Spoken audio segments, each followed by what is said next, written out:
শেখ হাসিনা দণ্ডনীয় অপরাধের খতিয়ান ১ এবং সবশেষে জানাবো প্রধানমন্ত্রী পুত্র সচিব অজয় জয়ের আমেরিকায় ১৩টি বিলাসবহুল গোপন বাড়ির সন্ধান দিয়েছে মার্কিন গোয়েন্দা FBI। এতক্ষণ শুনছেন সংবাদ শিরোনাম, এখন থাকছে বিস্তারিত।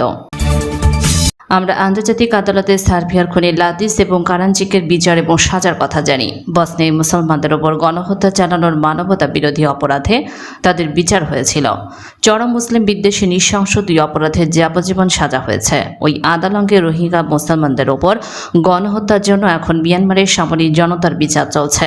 বাংলাদেশের নিপীড়িত জনগণ আশা করে যে বর্তমান বিশ্বের একমাত্র নারী ফ্যাসিস্ট শেখ হাসিনা ও একইভাবে স্বদেশে কিংবা আন্তর্জাতিক আদালতে বিচার একদিন হবে। তবে সেই বিচারের আগে শেখ হাসিনার কৃত অপরাধের ডকুমেন্ট এখনই তৈরি করে রাখা প্রয়োজন, নইলে হাসিনার ফ্যাসিস্ট শাসনের অবধারিত পতনের পর এইসব অপরাধের কথা স্মৃতিপুষ্ট বাঙালি মুসলমান খুব তাড়াতাড়ি ভুলে যাবে।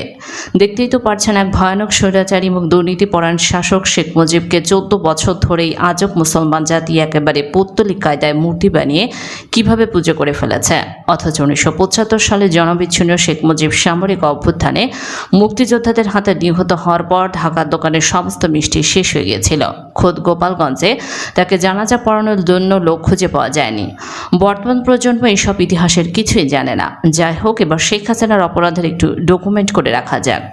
2009 সালে ক্ষমতা দখল করে শেখ হাসিনা বাংলাদেশে পারিবারিক শাসন প্রতিষ্ঠা করেছেন। তার পুত্র কথিত কম্পিউটার বিজ্ঞানী সচিব অজয় জয় মার্কিন প্রবাসী এবং সম্ভবত ওই দেশটির নাগরিক হওয়া সত্ত্বেও হাসিনা তাকে মন্ত্রীর মর্যাদায় উপদেষ্টা হিসেবে নিয়োগ দিয়েছে। জয় মাঝে মধ্যে বাংলাদেশের সফরে আসেন এবং মাঝে মধ্যে আটলান্টিকের ওপর থেকে ফেসবুক, টুইটার, ইনস্টাগ্রামে জাতির উদ্দেশ্যে বাণী পাঠিয়ে থাকেন। সচিব অজয়ের অবিশ্বাস্য উচ্চ বেতনের কথা শেখ হাসিনার প্রভাবশালী মন্ত্রী মরহুম লতিফ সিদ্দিকী খোদ আমেরিকাতে বসে সাংবাদিকদের জানিয়েছিলেন। এছাড়া বিভিন্ন দেশে দুর্নীতিলব্ধ অঢেল সম্পদের গল্প তো আছেই। শেখ হাসিনা ছোট বোন শেখ রেহানা কোনো সরকারি পদ ছাড়াই রাষ্ট্র পরিচালনায় প্রচণ্ড প্রভাব বিস্তার করে থাকেন। কিছুদিন আগে প্রধানমন্ত্রীর নাটকীয় শপথ পাঠ অনুষ্ঠানে শেখ রেহানাকে বড় বোনের পাশে দণ্ডায়মান দেখা গেছে। শোনা যায় দিল্লি নাকি তাকে হাসিনার উত্তরাধিকারী হিসেবে নির্বাচিত করে রেখেছে। শেখ রেহানার স্বামী ছোট ভাই মেজর জেনারেল তারেক সিদ্দিকীকে শেখ হাসিনা মন্ত্রীর পদমর্যাদায় উপদেষ্টা পদে নিয়োগ দিয়েছেন। সাবেক প্রধান সেনাপতি জেনারেল আজিজের দেওয়া তথ্য অনুযায়ী বাংলাদেশের যাবতীয় গুম, খুন এবং বিচার বহির্ভূত হত্যাকাণ্ডের অন্যতম প্রধান হোতা হলেন এই তারেক সিদ্দিকী। শেখ রেহানার ছেলে ববি সিদ্দিকীকেও বাংলাদেশে অত্যন্ত প্রভাবশালী বিবেচনা করা হয়। তিনি দীর্ঘদিন প্রধানমন্ত্রীর কার্যালয়ের ভেতরে বসেই সম্ভবত UNDP-র কভারে কাজ করছেন। শেখ হাসিনার কন্যা পুতুল এবং তার স্বামী আরব আমিরাতে বিপুল সম্পদের কথা এখন অনেকেরই ওপেন সিক্রেট। আরব আমিরাতে হাসিনার কন্যার স্বামী ঠিক কী অবস্থায় আছে সেটাও রহস্যময়। এ নিয়ে সোশ্যাল মিডিয়ায় গুজবের শেষ নেই। পদ্মা সেতু দুর্নীতিতেও সাবেক মন্ত্রী আবুল হোসেনের সাথে এই দম্পতির নামও জড়িয়ে আছে। সেই সময় তারা কানাডায় অবস্থান করতেন। কেন তারা কানাডা থেকে পালিয়ে প্রথমে কাতার এবং পরে আরব আমিরাতে ঘাঁটি গেড়েছেন সেটাও আমজনতার অজানা। অবশ্য পুতুল এখন স্বামীর সাথে না থেকে মায়ের সাথেই ঘুরছেন। শেখ হাসিনার কন্যা শ্বশুর ইঞ্জিনিয়ার মোশাররফ দীর্ঘদিন স্থানীয় সরকার সহ অন্যান্য গুরুত্বপূর্ণ মন্ত্রণালয়ের দায়িত্বপ্রাপ্ত মন্ত্রী ছিলেন। একদা দাপটে মন্ত্রীর এখন আর খোঁজ খবর নেই। অনেকে দাবি করেন যে বেআই নাকি সাবেক হয়ে গেছে। ইঞ্জিনিয়ার মোশাররফের ছোট ভাইকে কিছুদিন আগে প্রায় 2000 কোটি টাকা লোপাট করার অভিযোগে সরকার গ্রেপ্তার করেছে। ফ্যাসিস্ট শাসকের সাবেক অথবা বর্তমান বেআইয়ের ছোট ভাই যদি 2000 কোটি টাকা মেরে দেওয়ার ক্ষমতা রাখে, তাহলে শেখ হাসিনার আরও নিকটের আত্মীয় স্বজনরা কত টাকা দুর্নীতি করেছে তার ধারণা করাও আমাদের পক্ষে অসম্ভব। মার্কিন যুক্তরাষ্ট্রে নির্বাসিত সাংবাদিক ইলিয়াস হোসেন বছর খানেক আগে মন্ত্রী এবং সংসদ সদস্য সহ বাংলাদেশ সরকারের বিভিন্ন পর্যায়ে শেখ পরিবারের লোকজনদের অবস্থান নিয়ে ইউটিউবে একটি প্রতিবেদন প্রকাশ করেছিলেন। সেখানে ইলিয়াস হোসেন শেখ পরিবারের প্রভাবশালী প্রায় অর্ধশত ব্যক্তির নাম উল্লেখ করেছিলেন। ওই প্রতিবেদনটি বিশেষভাবে সংরক্ষণ করা প্রয়োজন। ভবিষ্যতে মামলায় আর্জি বানাতে প্রতিবেদনটির প্রয়োজন হবে। রাষ্ট্রের প্রতিটি প্রতিষ্ঠানকে শেখ হাসিনা দুর্নীতির আঁকড়া বানিয়েছেন। জাদুঘরে পাঠানো লোডশেডিং বাংলাদেশে আবার ফিরে আসার পর থেকে বিদ্যুৎ মন্ত্রণালয়ের দুর্নীতি নিয়ে তথাকথিত মূলধারা মিডিয়ার এখন কিছু সংবাদ প্রকাশিত হচ্ছে। কুইক রেন্টালের নামে বিদ্যুৎ না নিয়ে যে টাকা লুটপাট করা হয়েছে তা দিয়ে কয়েকটি পদ্মা সেতু বানানো সম্ভব হতো। 2010 সালের জুন মাসে আমাকে এক রাতে প্রধান টর্চার চেম্বারে চোখ বেঁধে জিজ্ঞাসা করা হয়েছিল আমি কেন কুইক রেন্টালের বিরোধিতা করি। সেদিন আমার প্রশ্নকারী সেই সব সামরিক এবং পুলিশের কর্তারা আজ নিশ্চয়ই আমার বিরোধিতার কারণ বুঝতে পারছেন। রূপপুর পারমাণবিক বিদ্যুৎ প্রকল্পের নামে দেশে বিদেশে লুণ্ঠনকারীদের জন্য টাকার খনি তৈরি করা হয়েছে। $3.5 বিলিয়ন মার্কিন ডলারের প্রকল্পতে অতিরিক্ত খরচ $10 বিলিয়ন মধ্যে কত অংশ বাংলাদেশের লুটেরা পাচ্ছে আর কত অংশ রাশিয়ানদের ভাগে যাচ্ছে সেটা IMF ওয়ার্ল্ড ব্যাংক এবার শেখ হাসিনার কাছে হিসাব চাইতে পারে। সাধারণ জনগণের মাথায় বিপুল ঋণের বোঝা চাপিয়ে শেখ হাসিনার প্রতিটি মেগা প্রকল্পে এইভাবেই দুর্নীতির মহোৎসব চলছে। গত 15 বছরে সর্বাধিক ক্ষতি করা হয়েছে অর্থনৈতিক খাতে। সাবেক অর্থমন্ত্রী সাইফুর রহমান তৎকালীন প্রধানমন্ত্রী বেগম খালেদা জিয়ার সমর্থনে অর্থনীতিতে চমকের পরিবর্তনের যথেষ্ট শৃঙ্খলা ফিরিয়ে এনেছিল। 2001 থেকে 2006 সালের মধ্যে মুদ্রানীতি এবং সামষ্টিক অর্থনীতিতে দীর্ঘমেয়াদী প্রবৃদ্ধি ও সম্পদের যথাসম্ভব সুষম ব্যবহার নিশ্চিত এবং একটি টেকসই কাঠামো নির্মাণের লক্ষ্যে যাবতীয় সিদ্ধান্ত গ্রহণ করা হয়েছিল। ফলে সেই সময়ে প্রবৃদ্ধি 6.7 উন্নীত হওয়ার পাশাপাশি সম্পদ যাতে গুটি কয়েক ব্যক্তির কাছে পুঞ্জীভূত না হয় সেই দিকে দৃষ্টি ছিল। শেখ হাসিনা সহজে লুটের ভাগ পাওয়ার জন্য চিহ্নিত লুটেদের হাতে দেশের অর্থনৈতিক পরিচালনার দায়িত্ব অর্পণ করেছেন। বর্তমান সরকারকে ক্ষমতা থেকে বিতাড়িত করবার পর দেশের প্রতিটি অর্থনৈতিক প্রতিষ্ঠানে অডিট করলে কেবল লুটপাটের প্রকৃত চিত্র বাংলাদেশের জনগণ জানতে পারবেন। যে রাষ্ট্রে PK হালদারের মতো একজন ব্যক্তি 10,000 কোটি টাকার অধিক লুটপাট করে ভারতে পাচারে সক্ষম হয়, সেই দেশের অর্থনীতি ধ্বংস অনিবার্য। এটি কোনো রাজার রাজপ্রাসাদ নয়, এটি গরিব বাংলাদেশের অবৈধ প্রধানমন্ত্রী শেখ হাসিনার একমাত্র পুত্র সচিব অজয় জয়ের প্রাসাদ। সংসদে দাঁড়িয়ে শেখ হাসিনা বলেছিল তার পুত্র টাকার অভাবে পড়তে পারেনি। ছেলে MIT-তে চান্স পেল, আমি তার শিক্ষার খরচটা দিতে পারিনি। অথচ সচিব অজয় জয়ের শুধুমাত্র আমেরিকায় রয়েছে 13টি বিলাসবহুল বাড়ি এবং একটি মার্কেট। বাংলাদেশের মানুষকে বোকা বানিয়ে চাটুকার মিডিয়ার মাধ্যমে শেখ হাসিনা তার পুত্রকে আধুনিক ভাবধারায় তরুণ হিসেবে পরিচিত করার চেষ্টা চালিয়ে গেলেও সত্যিকার অর্থে জয় কমিশন, বাণিজ্য, ব্যাংক ডাকাতি, রিজার্ভ চুরি, ডিজিটাল দুর্নীতি সহ নানা অবৈধ পন্থায় বিশ্বের বিভিন্ন দেশে গড়ে তুলেছেন নামে বেনামে ব্যবসা বাণিজ্য আর সম্পদের পাহাড়। আজ প্রথম পর্বে প্রমাণসহ আপনাদের সামনে তুলে ধরব মার্কিন যুক্তরাষ্ট্রের সচিব অজয় জয়ের সকল বাড়ির তথ্য, যা আপনাদেরকে হতবাক করে তুলবে। আমেরিকা 2টি গোয়েন্দা সংস্থা সহ বিভিন্ন অনলাইনে পাওয়া গেছে এই সকল বাড়ির তথ্য। আমাদের অনুসন্ধানকারী টিম জয়ের সকল প্রকার অর্থ, বাড়ি গাড়ি, ব্যবসা ও মামলা তথ্য সংগ্রহ করেছে। প্রথমে তুলে ধরছি আমেরিকার অন্যতম ধনাঢ্য এলাকা ভার্জিনিয়া প্রাসাদের তথ্য। এই প্রাসাদে থাকেন সচিব অজয় জয় ও তার পরিবার।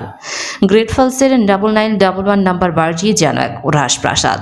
ভার্জিনিয়া মিলক্রেসের সাব ডিভিশনের রেকর্ড অনুযায়ী 20 নভেম্বর 2015 সালে জয় এই বাড়িটি ক্রয় করেছে, যার ডকুমেন্ট নাম্বার 712003, বুক নাম্বার 23600, পেজ নাম্বার 676।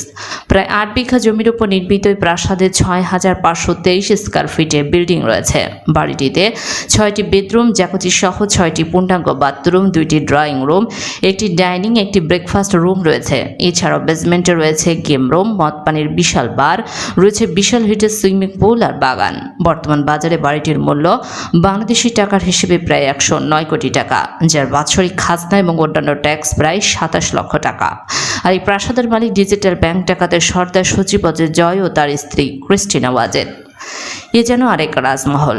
সচিব অজয় জয় নানাভাবে অনলাইনে রাজমহলটি লোকাতে চেয়েছিল, কিন্তু আমাদের অনুসন্ধানকারী টিম জয়ের এই রাজমহলের গোপন তথ্য বের করে নিয়ে এসেছে।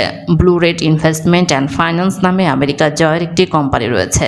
জয়ের এই কোম্পানিটির নামে ভার্জিনিয়া গ্রেট ফলসে 619 নম্বর বাড়িটি শুধুমাত্র বাড়ি নয়, এটি একটি মহল বলা যেতে পারে।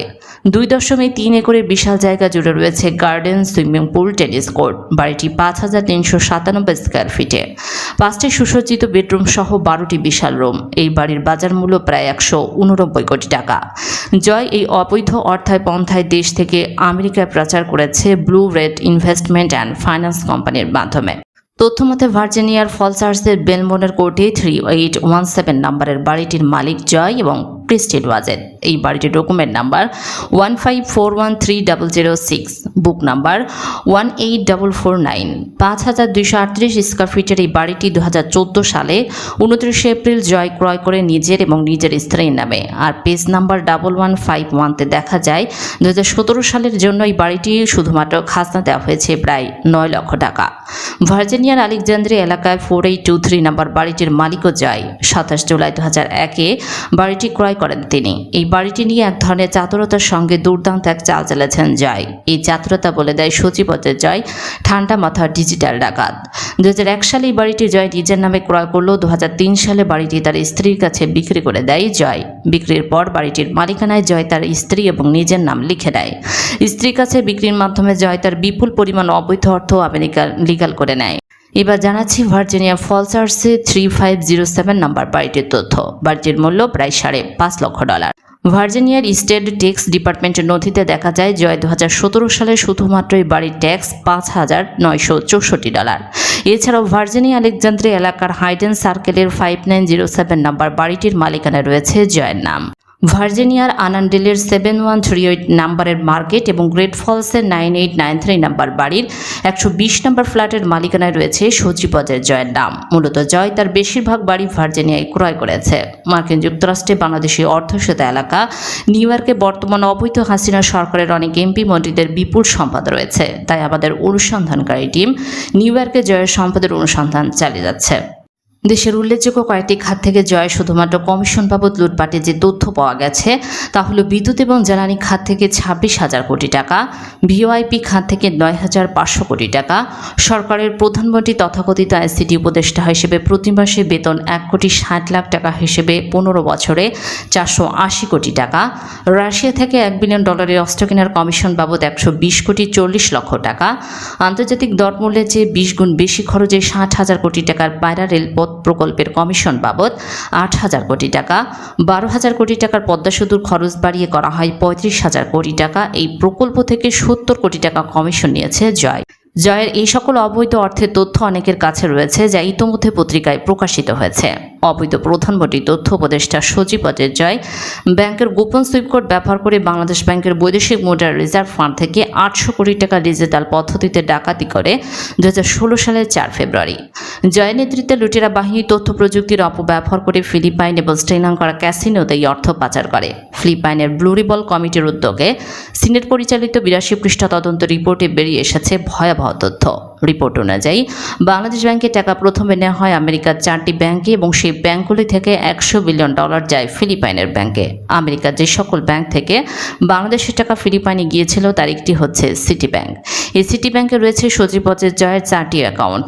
আইন অনুযায়ী প্রকাশ্যে কোনো ব্যক্তির ব্যাংক অ্যাকাউন্ট নাম্বার ও সোশ্যাল সিকিউরিটি নাম্বার জনসাপেক্ষে প্রকাশ করা দণ্ডনীয় অপরাধ। তাই তথ্যের কিছু অংশ অস্পষ্ট করে রাখা হলো। হাসিনা পুত্র জয়ের এই ব্যাংক টাকাতে ধামাচাপা দিতে প্রধানমন্ত্রী নির্লজ্জভাবে অসহযোগিতা করে ব্লু রিবন কমিটির তদন্তকে। ফলে বাংলাদেশের জনগণ এই টাকা আর বাংলাদেশে ফেরত আসেনি। এছাড়াও সুইস ব্যাংকে জয় রয়েছে কয়েক হাজার কোটি টাকা। সাংবাদিক উইলিয়াম গোমেন্স এই তথ্য ফাঁস করে জয়কে একটি ইমেল দিয়েছিল। জয় চুপ থাকার কারণে দ্বিতীয় ইমেলে উইলিয়াম গোমেন্স বলেন, "You will remain silent because you are chore. No, you are dakat. Like mother, like son. The same can be said for your mother. Like father, like daughter."